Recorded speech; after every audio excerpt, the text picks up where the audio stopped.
So happy to be back, back to my alma mater.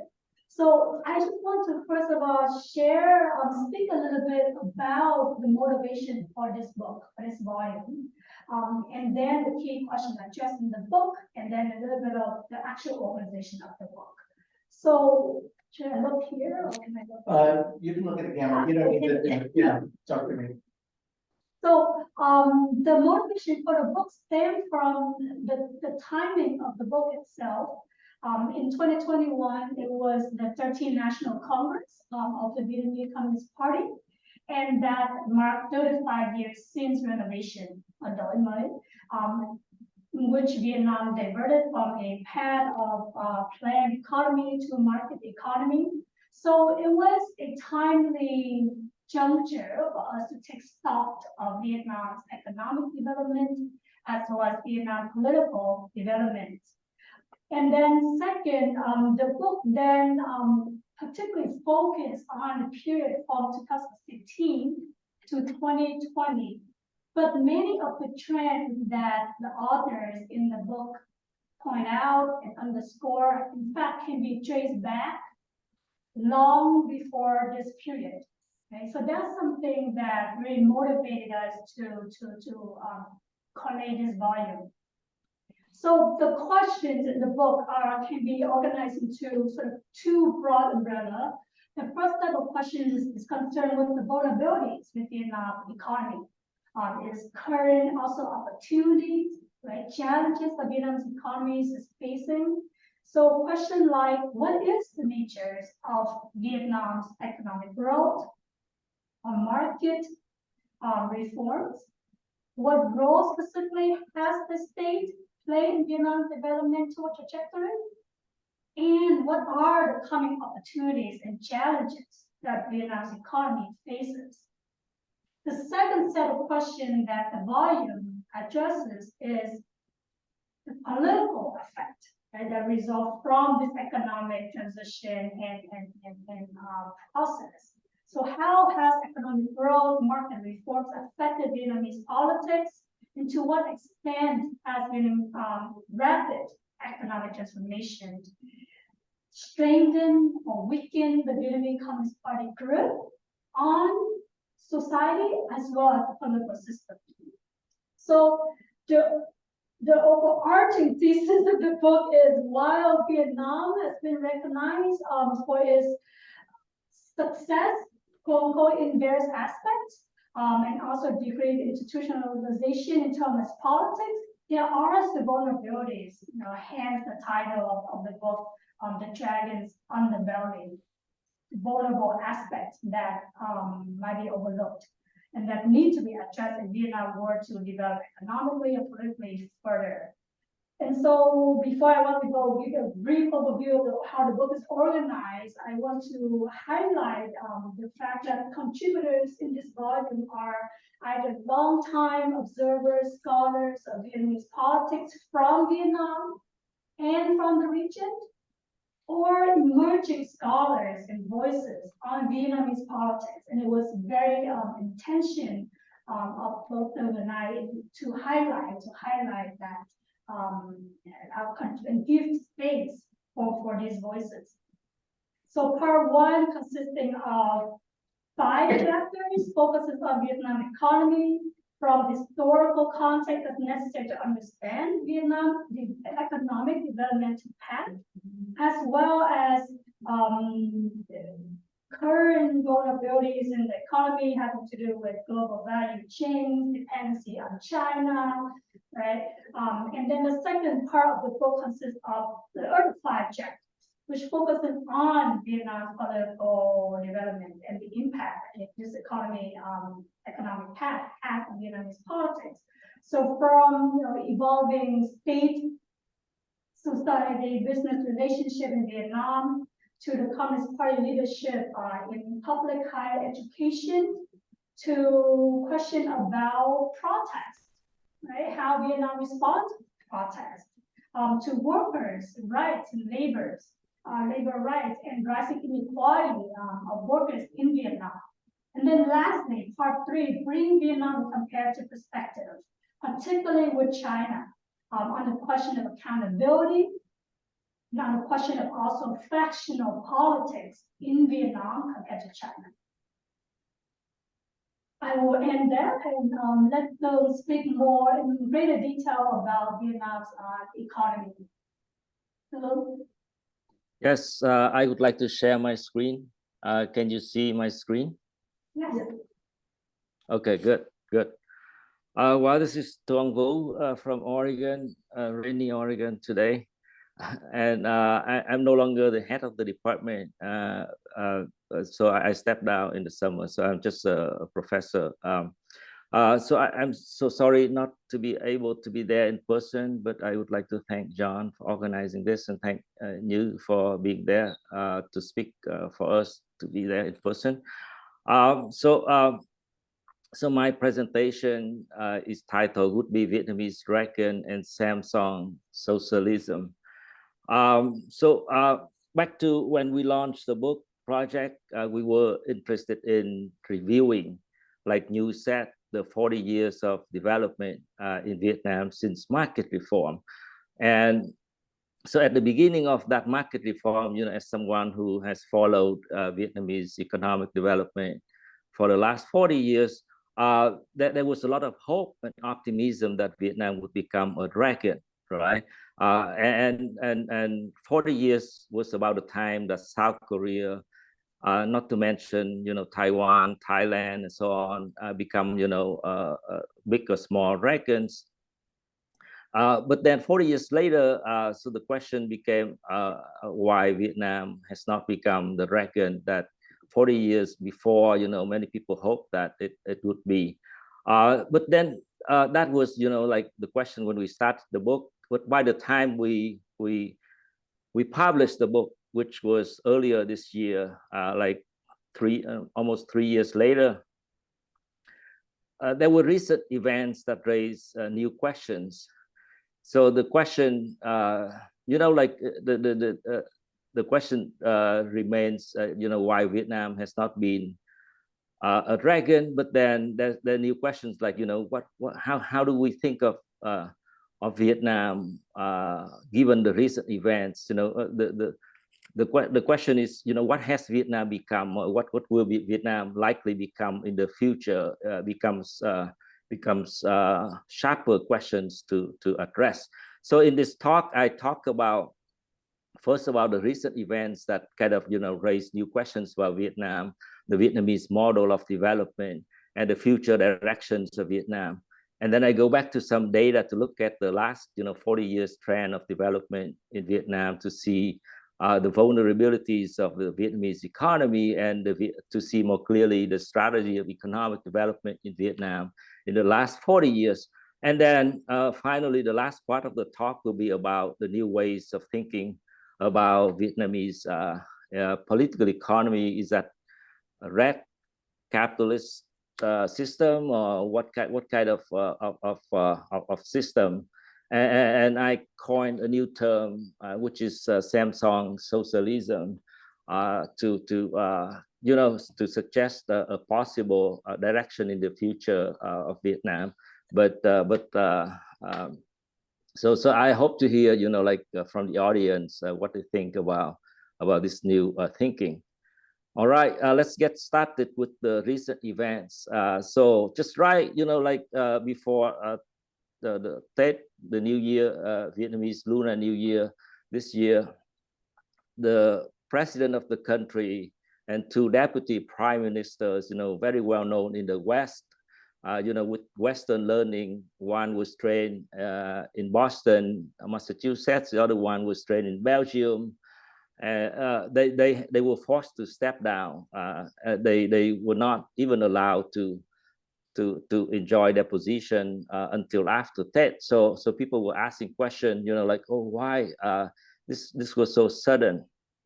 And the reason, the official reason for their stepping down was that they were implicated in, or they had to take political responsibilities for two scandals that were being investigated. even though the president, Mr. Phúc, denied that he had any connection to that scandal. So these scandals were to government-directed grant extortion schemes. The first one was the rescue flight scam. So during, when COVID began, so Vietnam banned all flights in and out of the country. And there were so many Vietnamese citizens stranded abroad who wanted to go home, as they may miss their family, or they had to see their family, or they were afraid of dying abroad with their family. So they tried to get home. And the 5 ministries, together with other government, local governments and a party commission, were involved in this scheme to extort as much money from them as possible. Some were charged as many as $5,000 or $10,000 for a trip home and the 2 weeks of isolation.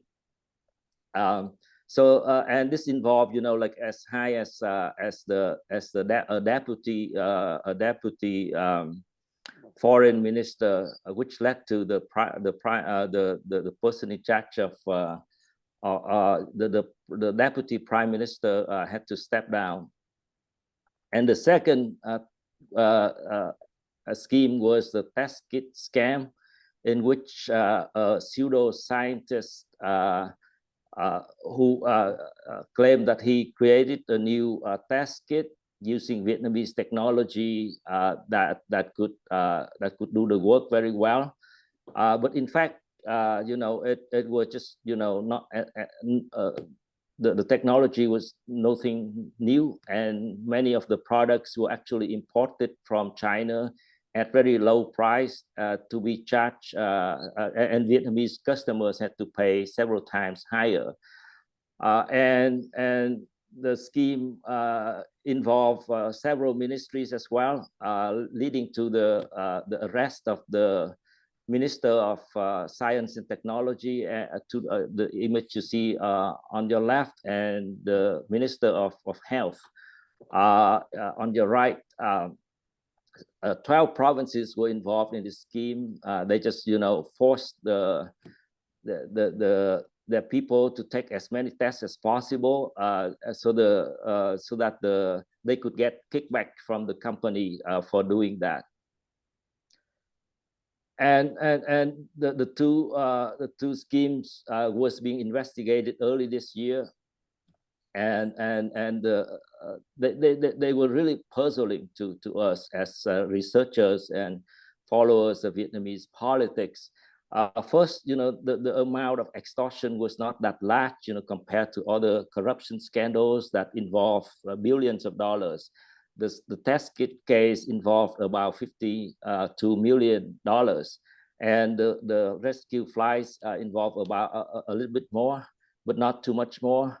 But then the scheme reached a very high, in the government, reaching to the state president, spreading very far, across many provinces, into many ministries. And the corrupt people involved was not just politicians, as you would expect, party cadres and so on, but they were also professionals, like ambassadors, medical doctors who led this, Vietnamese CDC in various provinces, Center for Disease Controls in many provinces. They were also implicated in the scandal and arrested.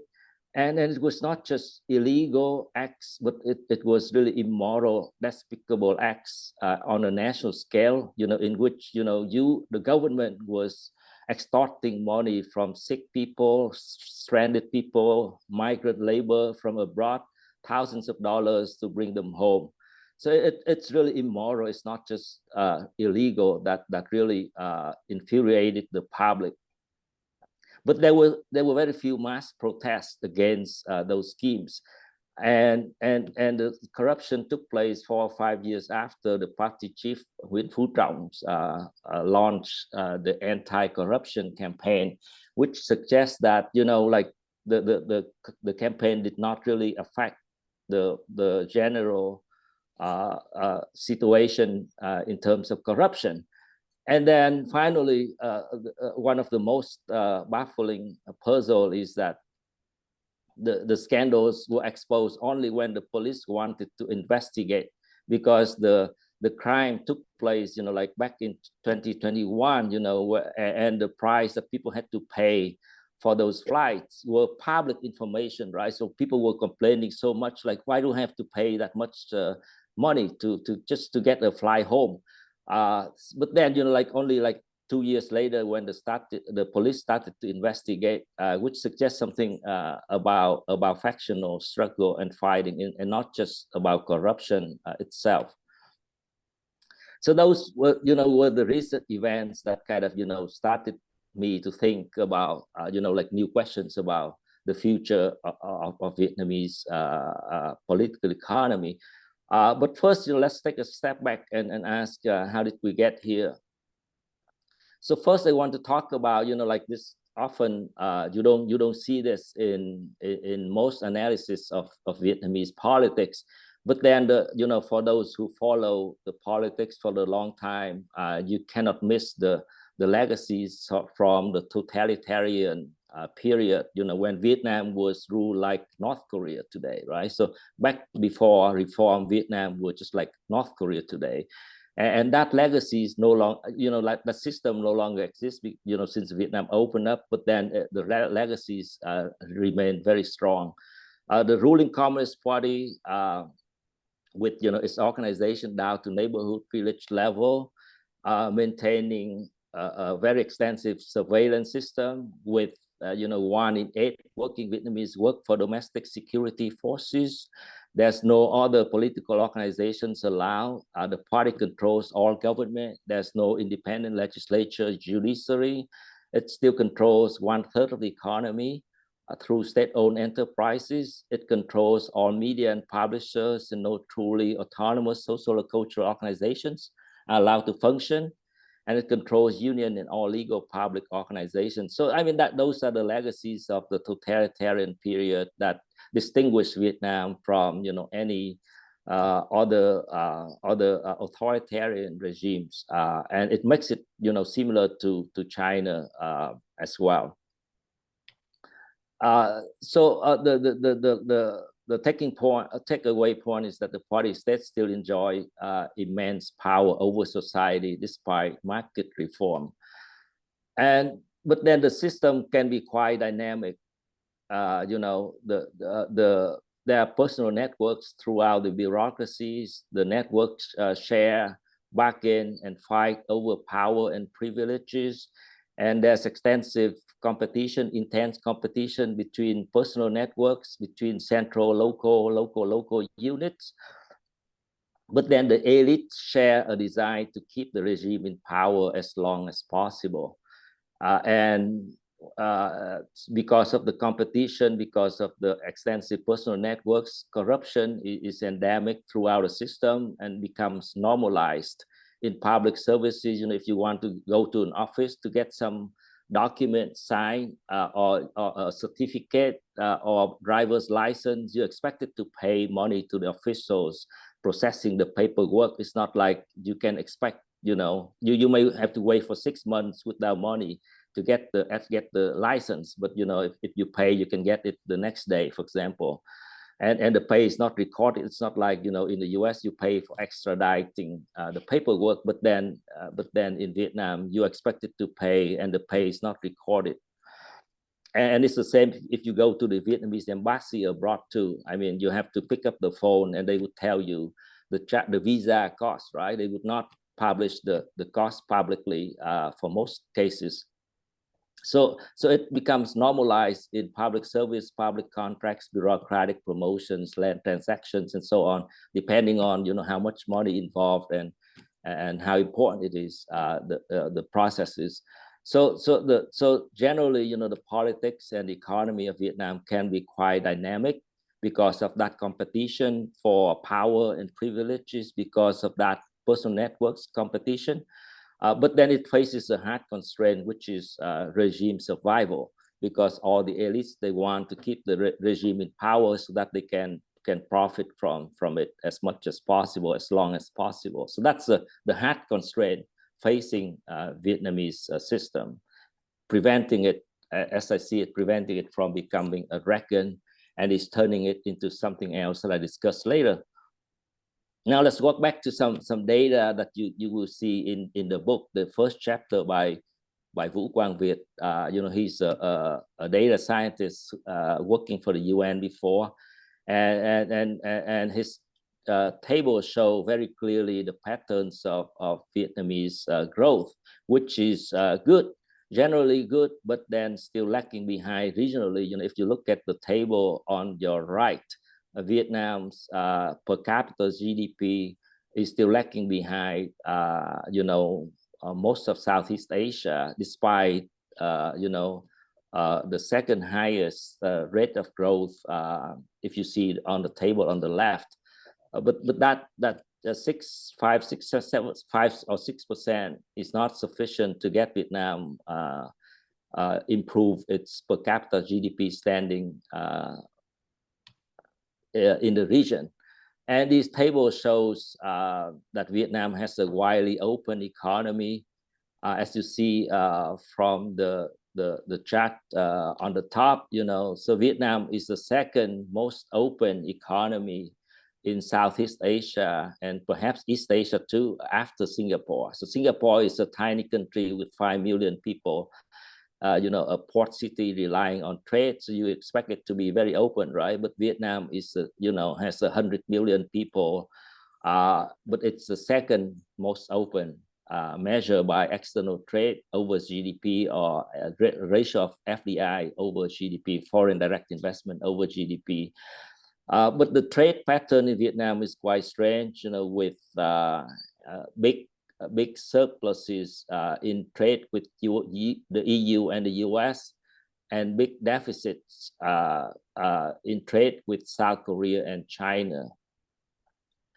And if you look at the table on your right, you could see that Vietnam's labor productivity is very, very low. It's lower than India. It's so surprisingly lower than even the average lower middle income country.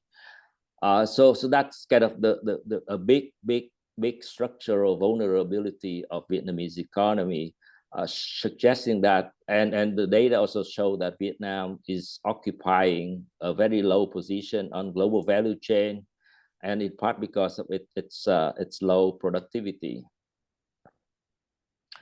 And the first source of economic growth in Vietnam in the last 40 years is this huge pool of cheap, unskilled labor that contribute to Vietnamese growth.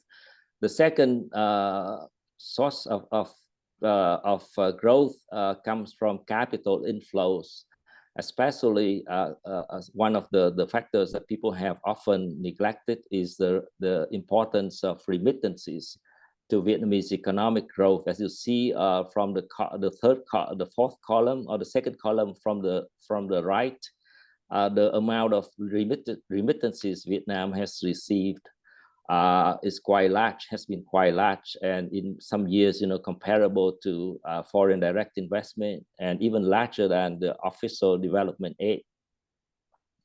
And the state-owned enterprises is very inefficient, as you see from this table, but I don't have time to go further. I can go back to show them later. So the economic development strategy of Vietnam can be summarized by the first 2 points. The first point is that the motives of market reform for Vietnam, first, is that the government, the party, fear that the country would collapse, like back in the late 1980s, when the Soviet Union and Eastern European communist countries collapsed. So the Vietnamese leaders also fear collapse, so they had to reform, and they also wanted to preserve the Communist Party rule, even though they also wanted to be like South Korea, but then they wanted to. They don't want to lose power to get that level of development. So the policy of reform is restrained by the determination not to change color in Vietnam. In Vietnamese we call đổi màu, or change the color, or abandoning Communist Party rule. So reform is good as long as it does not threaten the rule of the Communist Party. So when you compare South Korea with Vietnam in terms of industrialization, you could see two very different systems. On the one hand, in South Korea, you have autonomous and dynamic domestic private sector, but the same sector in Vietnam can be compared to Cinderella. Like Cinderella in that story works very hard, but then the mother the stepmother always give everything to her sister, her stepsister, and not herself. And it's the same with Vietnam. So the Vietnamese state favor state-owned sector and not the private sector, even though the private sector is the most dynamic sector in the country. And in Korea, you have meritocratic, technocratic bureaucracy. In Vietnam, political loyalty is more valued. And finally, in terms of sociology, Vietnam remains committed to socialism in its domestic and foreign policy. So after reviewing 40 years of Vietnam's economic development and its strategy, and thinking of the recent events, the question became, like, what is the nature of capitalism and state in Vietnam, and which concept best captures the reality that we see happening? So one common concept that you may have heard of is red crony capitalism, defined as the prevalence of close family ties and political connections between the Communist Party members and business owners. And many scholars have given this label to use this label to describe Vietnamese political economy. As you see in the picture, the Mr. Nguyễn Xuân Phúc is very close to many private enterprises, entrepreneurs, and the panel below shows a lady who's running, trying to hide from the authorities, and she's rumored to be the mistress of the prime minister. And Mr. Trọng has been trying to get this lady arrested so that he can fire the prime minister. But then the recent events kind of suggest that maybe that term is not sufficient to describe Vietnam, but we have to talk about the emerging kind of predatory state, which like by definition of Peter Evans in his books, States in Industrial Transformation, he defines predatory state as one that ruthlessly extracts resources from society and provides little in return. And he used Zaire in Africa, as an example of that kind of state. And it seems to be the best term to describe, extortion schemes, how Vietnamese officials behave when they got the opportunity. They're gonna just kind of do whatever to make people pay for them. Another term when I study state building, and I learned a lot from Charles Tilly's work on state building in Europe, and he using the analogy of states as organized crime, as protection rackets. And this definition comes from the book Bringing the State back in 1985, right? And the panel to your right showing the various officials that have been arrested for corruption in Vietnam, and they involve very high-ranking people. Like sometimes the whole police department or the whole military command was involved in corruption, in extortion. So this term is accurate about the criminal character of the Vietnamese state officials, but then crimes in crime syndicates seem to be more accurate than protection rackets, because the state in Vietnam doesn't protect anyone.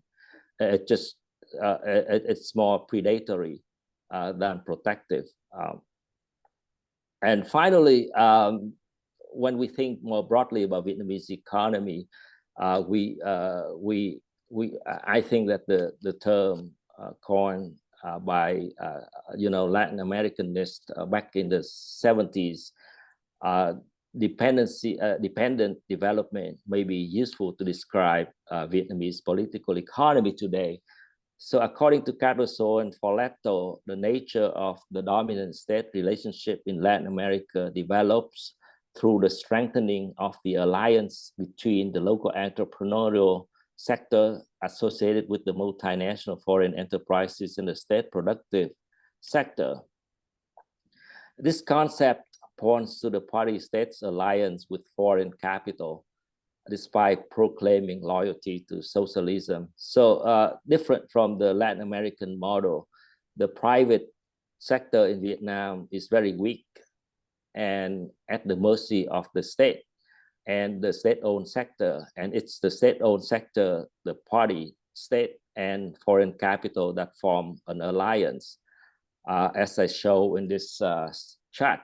So the foreign capital collude with the party state to collect profits from the resources that Vietnam offer, both human resources and natural resources. The SOEs don't produce much, they just collect rents from the resources and they receive patronage from the state, and the state collect rents from foreign capital to pay the patronage and protect both foreign capital and SOE. So Vietnam, may no longer be the socialist republic, but more like a Samsung republic. And here I want to highlight the differences between the two, between South Korean political economy and Vietnamese political economy. For South Korea, I think it's not just developmentalist, but also liberal orienting, liberal leaning. Liberal in the sense that the state coordinated the market economy, in the sense that there are no few state-owned enterprises, full private property rights are protected. There's certain level of multi-party competitive elections, press, academic, intellectual freedoms, and so on.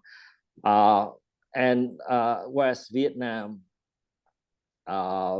is very different. Like I said, it tried to be developmentalism, but then it's not liberal leaning. It's what I call Samsung socialism, because Vietnam is heavily dependent on, like Samsung now accounts for about 10% of Vietnamese manufacturing capacity and exports, and it's a great company, and it provides a lot of jobs for Vietnamese, but at the same time it seems to be to play a really important role in Vietnamese economy than it should. So Vietnam, what Vietnam can do to become reckoned, I would say, is to abandon Samsung socialism. Socialism in name, but then it's actually it's actually dependent development, and it has to professionalize the state bureaucracy, privatize state enterprises, and liberalize society, economy, and eventually politics if it wants to become a dragon like South Korea. Thank you very much for the attention. Let's stop here. If you want to share, or do you not want to? I'll try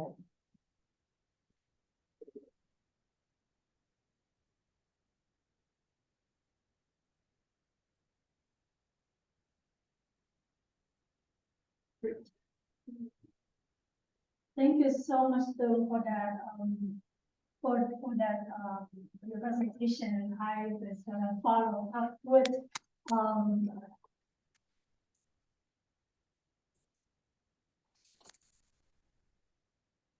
perfect. So, in very remaining time, probably 15, I'm not trying to shoot for 15, 20 minutes. But in the remaining time, what I would comment on is, well, there are a number of contradictions in Vietnamese politics. And rather than arguing that Vietnam is, I'm going to suggest a slightly different framework, that Vietnam is not only a territorial state, but that in fact you can identify many contradictions in Vietnamese politics. And one framework in which I propose of how we can understand that I use in my own work, is a framework that describes Vietnam as a repressive and responsive regime. And also that the degree to which Vietnam is repressive and responsive also varies very selectively in terms of issues, in terms of approaches, in terms of degree, in terms of nature in which it chooses to do so, and that can be characterized as reactive or institutionalized. Right. And in doing so, I want to also trace a number of recent developments in Vietnam compared to before 2016 and after 2016. And I agree with you wholeheartedly that there are inherent limitations to Vietnam political institutionalization, exemplified by, for example, the corruption scandals that Phil has pointed out, and also the contraction of civil society space, particularly after 2016 to date, and the use of legal instruments in which the Vietnamese state is trying to institutionalize repression. And then lastly, I want to end by placing Vietnam in comparative perspective. I consider, okay, well, how do we think about Vietnam as a single-party regime, as an authoritarian regime on the spectrum, right? On the spectrum compared to, for instance, China, Cambodia, or even Singapore, right? Where does Vietnam actually place? So suggested, for instance, that Vietnam is similar to China and even North Korea, right? To what extent do we see those similarities, or are there also differences? Oh, yes, matching to laptop. So, firstly, the conceptual, the framework that I propose, in which we can use to think about, characterize the nature of Vietnamese authoritarian regimes, and it's come from all the way from Harold Crouch, who has used this repressive, responsive regime to characterize the Malaysian government, and then Benedict Kerflick also adopted this framework to characterize Vietnam, the Vietnamese state. And repression here refers, right, to the use of the potential use of force, coercion, right, in order to deter, stifle, or suppress behavior that are deemed as objectionable to authorities. On the opposite spectrum, you have responsiveness, which is where authorities actually take actions in order to positively address societal claims and advance them in some kind of in varying degree. Moreover, regimes are not just merely repressive or responsive, but even in the way in which they do so vary in terms of degree. So if we use institutionalization following Huntington definition as the kind of the central criteria for understanding the spectrum of repression responsiveness, then to be active, you can have a more reactively, less institutionalized way of repressing societal demands that are more sporadic, ad hoc, right, provisional, that are variable, versus reactive way of being responsive, also sometimes responsive, but not always responsive, ad hoc. On the opposite spectrum, responsiveness and repression can also be institutionalized. So repression can be systematic, programmatic on a wide, large scale, such as, the Xinjiang in China, where you can clearly see a systematic, programmatic way of the case of coercive, repressive policy being enforced. That you don't see to that extent in Vietnam. And then responsiveness that's more institutional is also more stable, predictable, programmatic, systematic. Okay, so we use repression, responsiveness, and institutional reactive. These dimensions that characterize the regime. I argue that this would be one way of understanding the contradictions, making sense of the contradictions in Vietnamese politics, as well as differentiating Vietnam comparatively with other authoritarian regimes. So to my first point, the limit of Vietnam political institutionalization, and I won't spend as much time because I think there is such an excellent detail of describing how Vietnam, at first successful effort to respond to COVID, that was since a case of success, does have limitations. At the same time, in the beginning, Vietnam did do a fairly good job of containing the pandemic, did so in a very proactive way. Even before it was the first case, there were already action taken by the Vietnamese government. There were much transparency. There were also economic packages, financial support, fiscal support provided to individuals and businesses as well. And at first, citizens rated Vietnam response to be fairly good, right? So these are the kind of contradiction that we're talking about, right? How can it be so contradictory, right? And at first, Vietnam showed positive growth, right? Even more than Taiwan and China, right? And yet, precisely, this was the bright spot at the 13th National Congress, and yet, as the rightfully pointed out, right, there are inherent limitations that does show that territory nature, that the characteristic that Bill points to and correctly highlights, right, such as the corruption scandal that led to the resignation of the president and the deputy prime ministers, and on other systematic scale. Right. Second, what I want to point out is the contraction of civil society space in Vietnam. Prior to 2016, Vietnam civil society seemed to kind of experience a moment of flourishing activism, in which you see society, not societal protest and demand, but then that was also met with, well, first of all, the societal protest demand come from the land, right? The lawful seizure of land, a total expropriation of land from villagers for developmental objectives. Okay. And also a series of protests, including anti-China protests, environmental protests, right? And even protests against a cybersecurity law. On the political front, you have the self-nomination movement of independent candidates actually openly challenging the authority of the Vietnamese Communist Party in a way that was unprecedented or not seen before, coordinated openly. And how did Vietnamese state respond? In terms of land, there was a sincere effort to respond to the underlying difference to land by revising the land law in 2013 at a systematic level. And it was clear from the both Vietnamese Communist Party document as well as legislative transcription that the revision of the land law was purposefully adopted to address the land problem, to address the source of social unrest, and to do so systematically, right? Not in a kind of one or two provisions. So I'm reading a quote here, right? The largest and most pressing social problem is the problem of land. One deputy remarked at a legislative meeting. Another deputy also remarked, to address the source of social unrest, the sooner the revision of the land law, the better.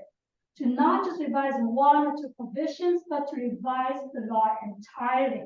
And to do so with the intent of constraining the space for governmental expression, to strengthen procedural safeguards for citizens.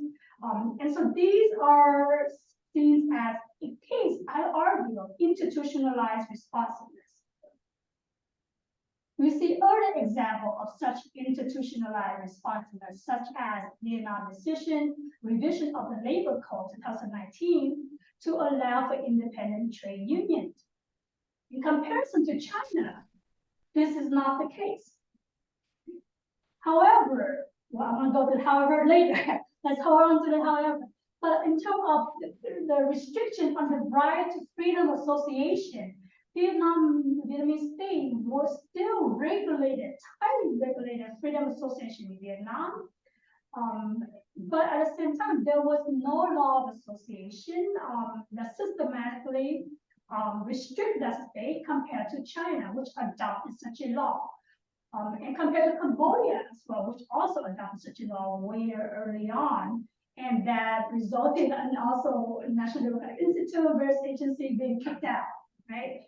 There was a conversation at the time, and particularly when I was doing fieldwork in Vietnam, I participated in these workshops where there was public civil society were having rigorous conversation about what would a law of association look like. Should a law of association be to facilitate people participation in civil society organization, or should such a law be a tool, an instrument of the state to regulate, to crack that, to systematically institutionalize manner repress, right? And there was a clear intent when such a law would not be to promote people participation in society growth, pushback to actually stop such a law from being adopted. So in this case, the lack of a law is seen as, in many ways, a sign of civil society pushback against a repressive law. Similar dynamic also in terms of demand for the right to protest and demand for the institutionalized space for such a right to protest that would manifest in the law on protest and demonstration. Pushback against for such a law that sort of stalls effort to pass such a law. Was in the case of China, a law on assembly and public demonstration was swiftly adopted in October 1989 after Tiananmen, which is support Deng Xiaoping, right, as an instance of institutionalized repression. Whereas here, there's still repression for sure, but the dynamic is slightly different, more reactively. But the but is since then, 2016, after 2016, despite significant improvement in the 2013 land law, you do see nevertheless violence, use of violence on the part of the state in response to land clash, like the case of the Dongtan land clash, where villagers over a long process of dispute with authorities have ended up arming themselves. And in response, states will also then raid villagers in the middle of the night with 3,000 military security forces. 3,000, that is quite a disproportionate number of force, right? And that led to the death of the leader of protester in the village. Second, in terms of institutional repression, Vietnam, this picture the kind of authoritarian baseline. Now, Vietnam is still authoritarian in nature, which has motivation to institutionalize repression. And so, this signifies, manifests, materialized in the 2019 cybersecurity law, and comparison has been made between Vietnam's cybersecurity law and Chinese cybersecurity law that restrict that space.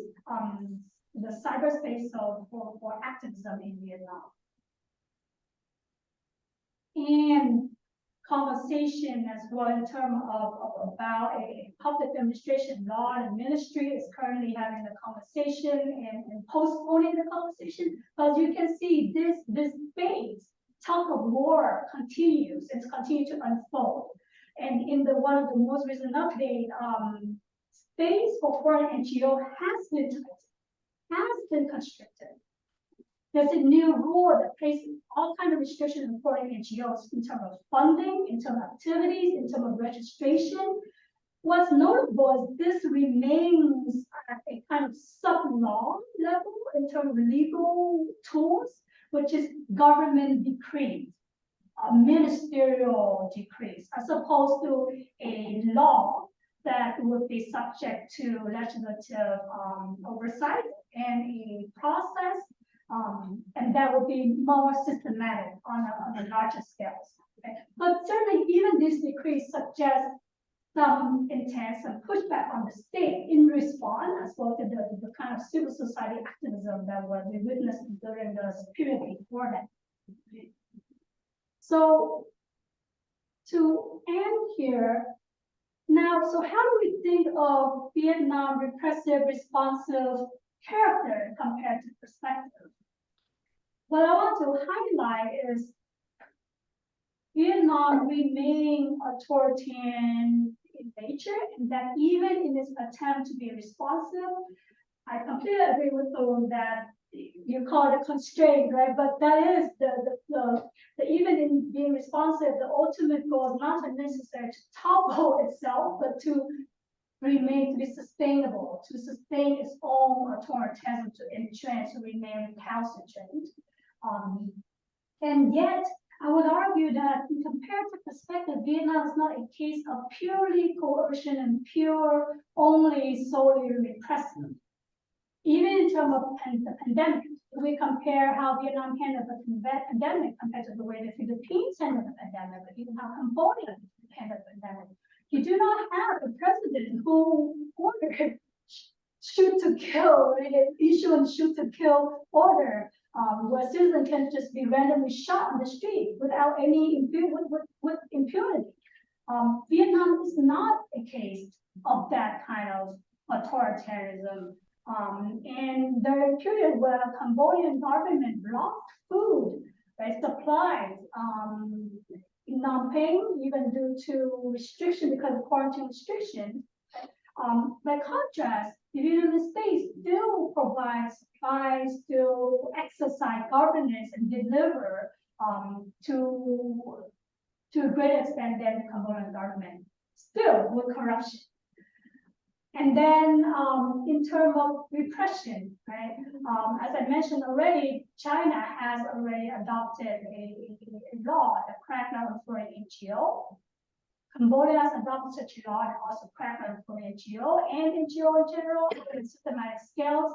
And when I last, the fieldwork in Cambodia, NGO expressed concern about being viewed as similar to color revolution. And we started to hear that language in Vietnam as well, but that has not yet materialized. And that is where the concern lies, why we need to remain kind of keep our eyes on these dynamics in Vietnam. And I would argue that Vietnam is not like North Korea or China to the same extent that we're towards a concentration camp in a systematic scale that we see. So on that note, I'm excited for looking forward to the audience questions and discussions. Great. Well, thank you very much. Why don't we, I see that we have one question in the Q&A, but why don't we see if there's any questions in the room to start, and then we'll move to the folks online. I came in late, I apologize, I missed most of it. But I want to bring up the story and just see all your responses. About 12 years ago, I was in an event over by the UN sponsored by the Vietnamese government. It was a Invest in Vietnam event. And subsequently, I went to something else dealing with Vietnam with startups. But anyway, there was a woman in the audience who was already doing, she was American, okay? She wasn't Asian, okay? And she was doing business in Vietnam. It sounded like she had been doing it already for a couple of years. I don't remember if she'd gone to Vietnam personally, because that matters, okay? But there were about 3 government officials. They could speak English. It wasn't excellent, but they could speak English, okay? And she was discussing with them the problem she was having with the bureaucracy in Vietnam with trying to get her product manufactured or sent back to America or something like that, okay? And they were just stymied. They just had no idea how to answer her or anything, or either they didn't want to or they didn't answer her. So that was about 12 years ago. And then things changed. Ron, do you want to, could you sure. hear the question? Yeah, it was that like, is it getting better now Yeah, compared yeah. to?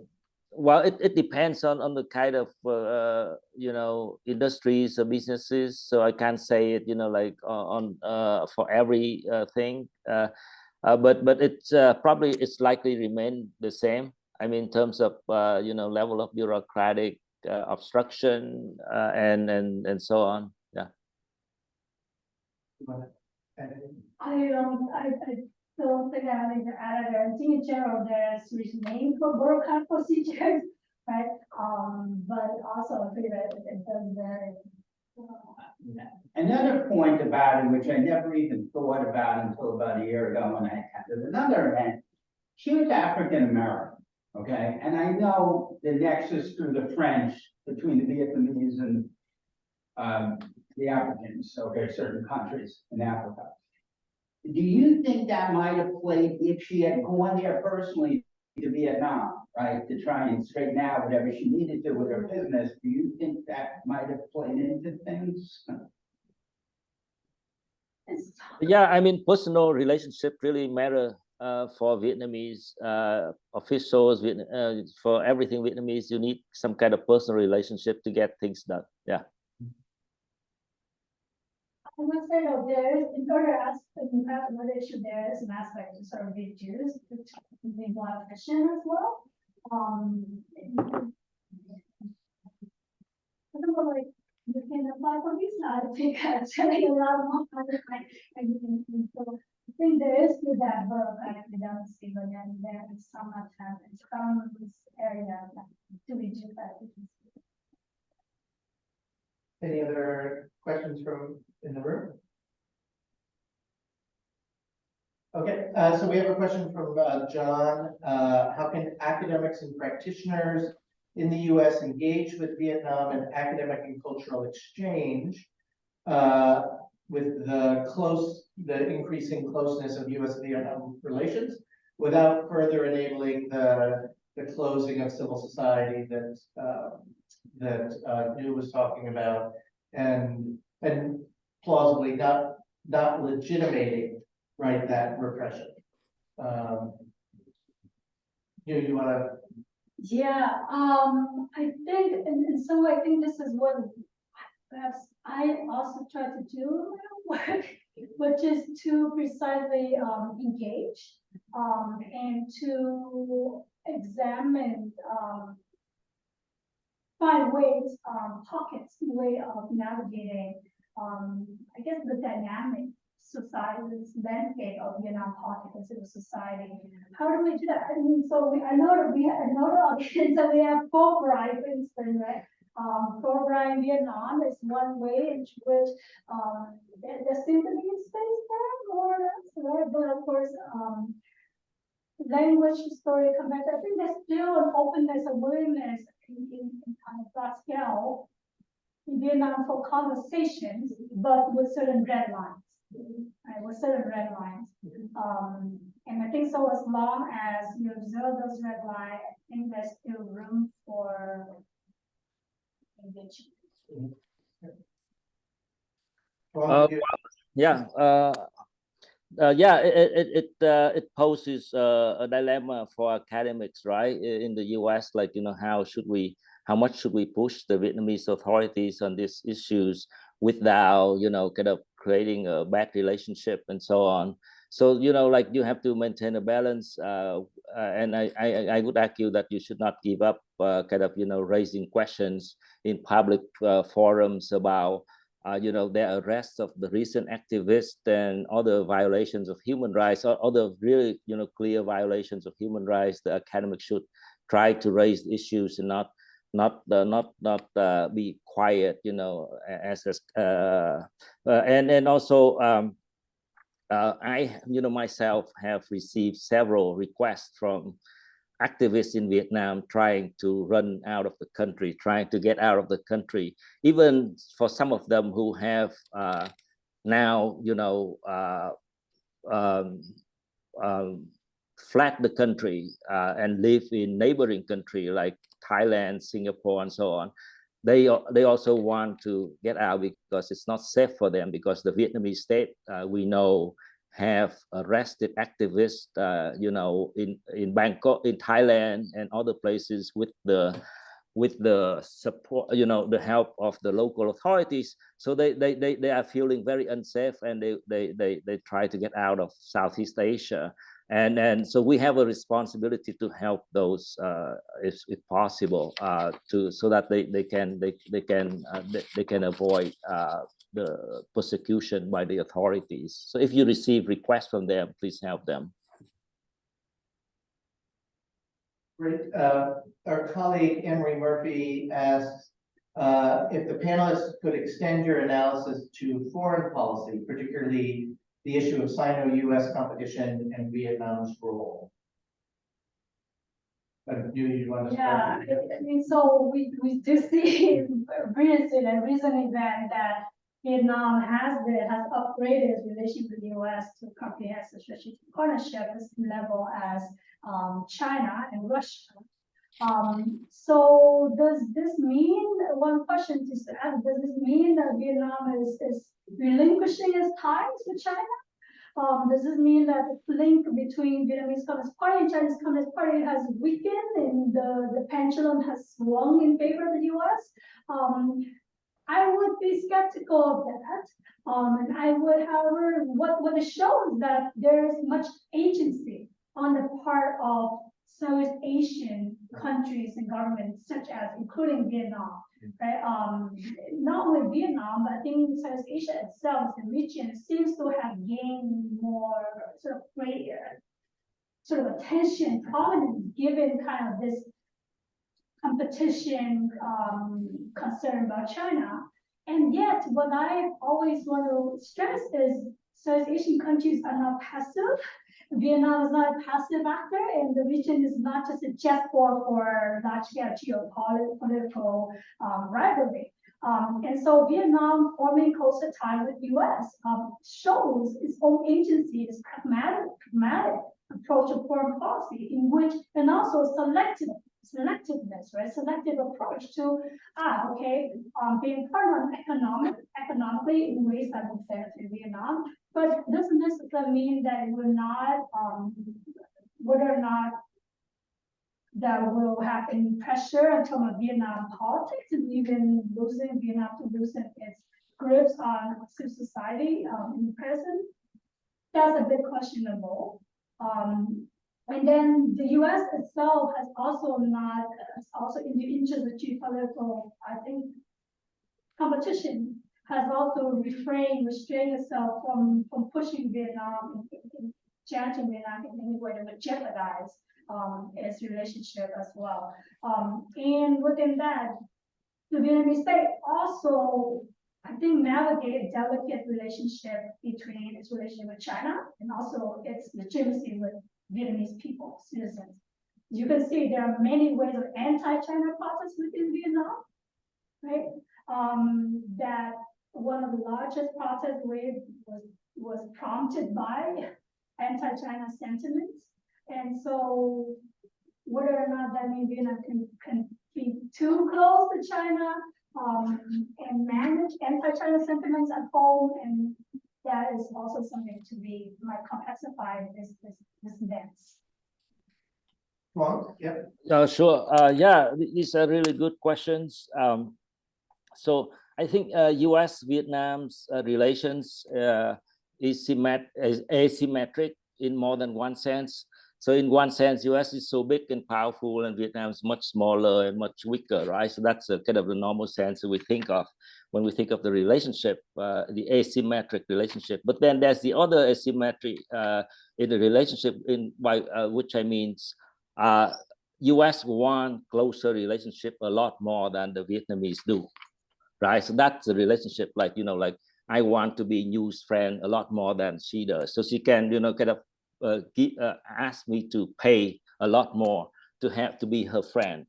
She can demand a lot more, that kind of thing. So US has always wanted, for at least 2 decades that I follow the issue, always wanted closer relationship with Vietnam, but Vietnam has repeatedly put that off, right? And only move closer to the US whenever threatened by China, or when the US can offer very specific things that Vietnam value.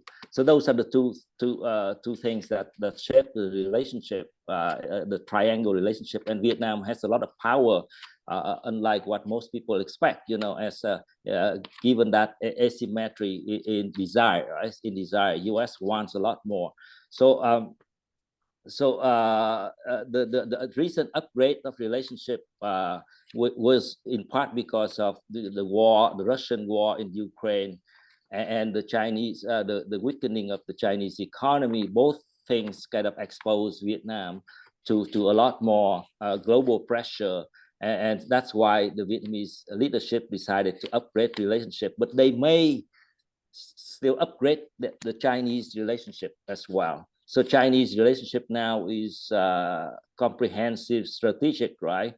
But then there's a rumor that Xi Jinping is visiting Vietnam soon, and Vietnam may upgrade the Sino-Vietnamese relationship to special, comprehensive, strategic, to make it more special than US, the relationship with the US. So you don't know. So Vietnam is playing this game of Vietnamese called du dây, right? So you trying to ngoại giao cây tre, bamboo diplomacy. So whoever is stronger, you're gonna lean to that direction, and it remains to be seen where, like how much US can offer Vietnam to make Vietnam move closer. So the recent upgrading is only symbolic, I think. So Vietnam now waits for the US to make offers if it wants the relationship to become more substantive. And in terms of the question on the impact of foreign policy, or maybe should I wait to ask for her to raise the question first? I saw the question on the chat box, right? So in terms of so Vietnamese foreign policy is changing as well, with the party taking a stronger role in deciding relationship, and the state, through the Ministry of Foreign Affairs, is playing a much weaker role, mostly implementation of decisions made by the party Politburo and the party Commission on Foreign Affairs. So relationship with China is still even more important to the US for Vietnamese government party. Yeah. Do you want to add anything to the other questions that Anne-Marie had? I guess Emery raised the question of similarity between the VCP leadership and Chinese Communist Party. There are structural differences, where in the Chinese Communist Party, you do see, for instance, Xi Jinping, even prior to Xi Jinping, just structurally, there's greater concentration of power, and you know this very well. You can have general secretary, right, chairman of the military commission, right, and all three positions in one. Whereas in the case of Vietnam, that hasn't been the case until there was an instance where the president was broken with General Secretary Hu Jintao. After the death of former president, then which temporarily assumed the title of co-presidential secretary, and for that, but then afterwards he then gave up that title, which also I think raises a question of, well, so then what makes Vietnam different from China, right? What makes Vietnam a general secretary from becoming someone like Xi Jinping? Right? Besides age, as a fact, I would argue because there are structural differences, and these structural differences are institutionalized to a degree. So that's certainly one significant difference between the leadership of the Vietnamese Communist Party and the Chinese Communist Party. And also the distinction between party and state. Bill mentioned about how Vietnam foreign affairs, the party seems to play an increased role, right, compared to before. So certainly, even within a single party regime, there's still that degree of convergence between party roles in public policy and governance and a kind of bureaucratic government executive, because that is what you think of as the government of the state.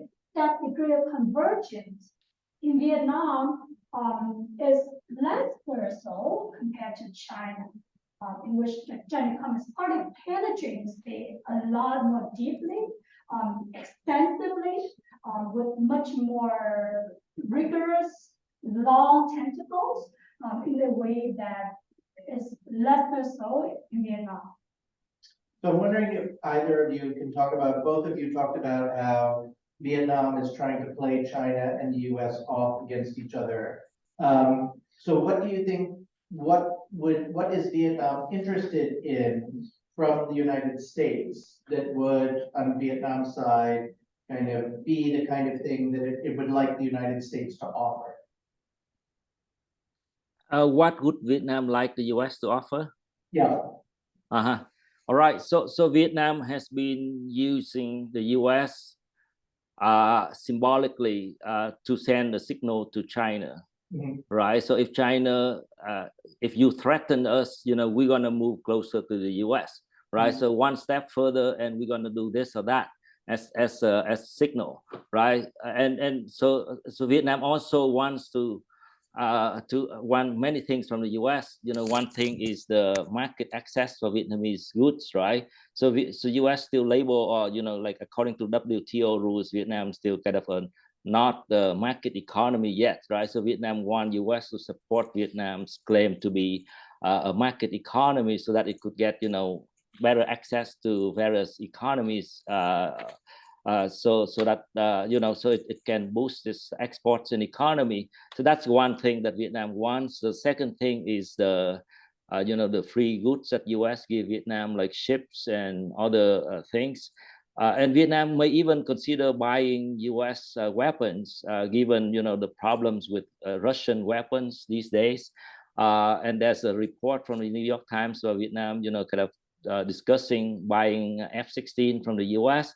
But I would think that Vietnam probably want to deal more with US allies like South Korea and Israel, which are more amenable to under the table kickbacks, corruption percentage.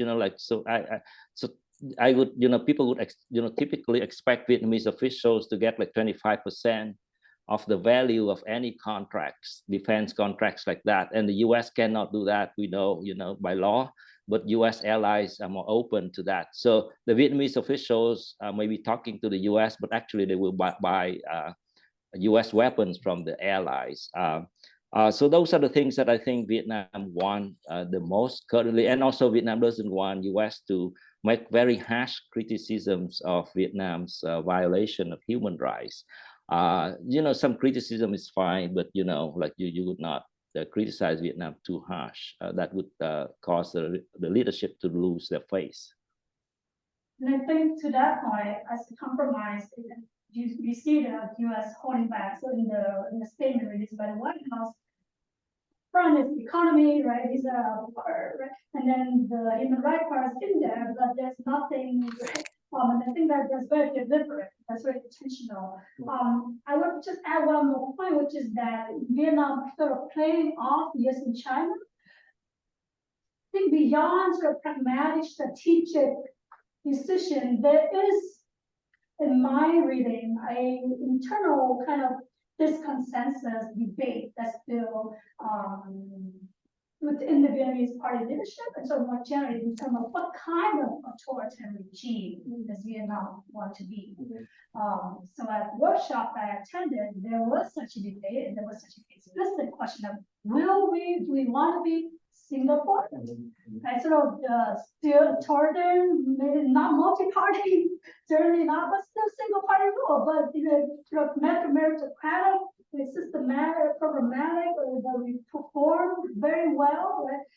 Except on the political front, right? With control and political front, but everything else, right?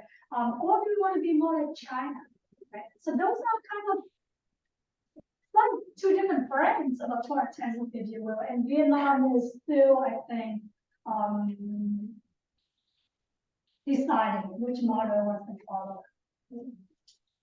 Any other questions here? So, well, I'm gonna take the moderator's prerogative. So, Tuan, you had a question? Excellent. Yeah, I have some, I think some comments and then the big question. Is that okay? Sure. Yeah. So I think on the point you raised earlier about the doing business with Vietnam, is my wife, she imports lots of stuff from Finland, Vietnam. I say that it's quite easy. Vietnam, is one of the countries that usually ranks pretty high in very liberal, sort of libertarian sort of trade magazines when it comes to some ease of doing business. Now, there are hidden costs. Okay. Right? There are, if your business is doing well, customs may try to get a piece. There are other issues. But by and large,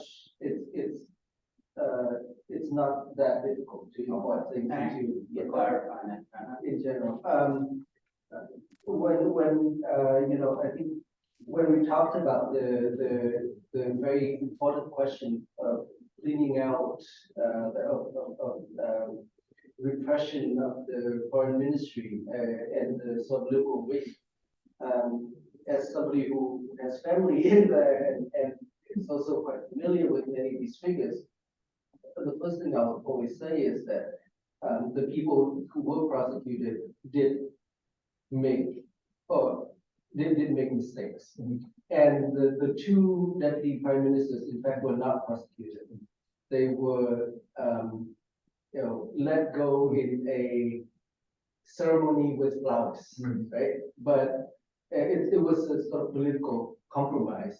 And I would also say that while certainly the balance of power shifted further away from the liberals, as you can see from many of the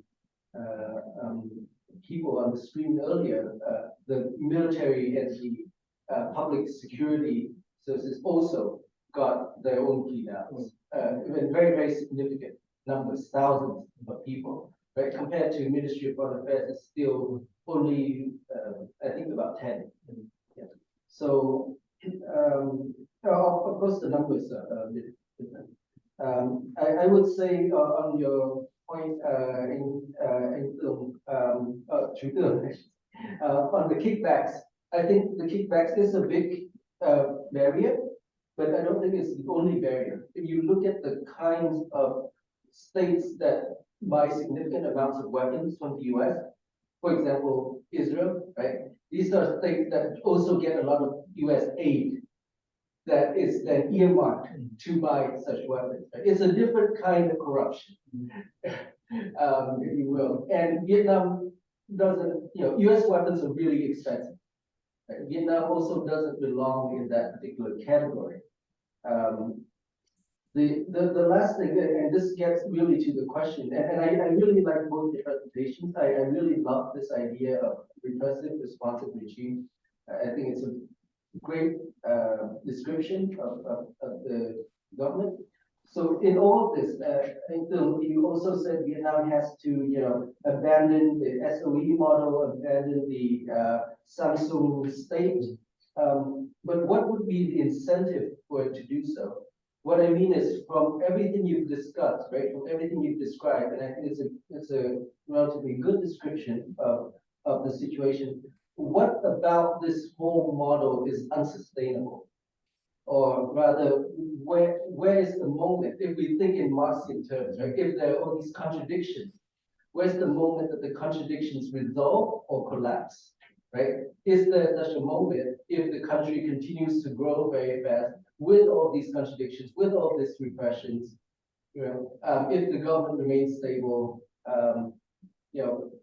it's good to understand it, right? But at what point is there an incentive to change? Well,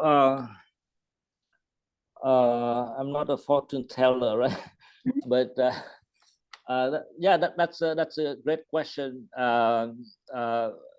yeah, there's currently no incentive for them to change, right? I mean, like power, privileges, they all have, and apparently they are remaining strong, in control.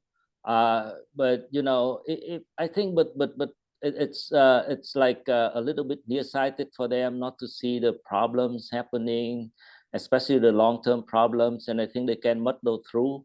In terms of like if a crisis comes, they can just kind of muddle through. Another crisis comes, they muddle through, and they have experienced various waves of crisis, right? With the anti-China protests, with the anti-cyber law protests, the Formosa protests. So they have tried to muddle through every time. But then, so there's no incentive, and they seem to be doubling down or tripling down, in terms of keeping the model.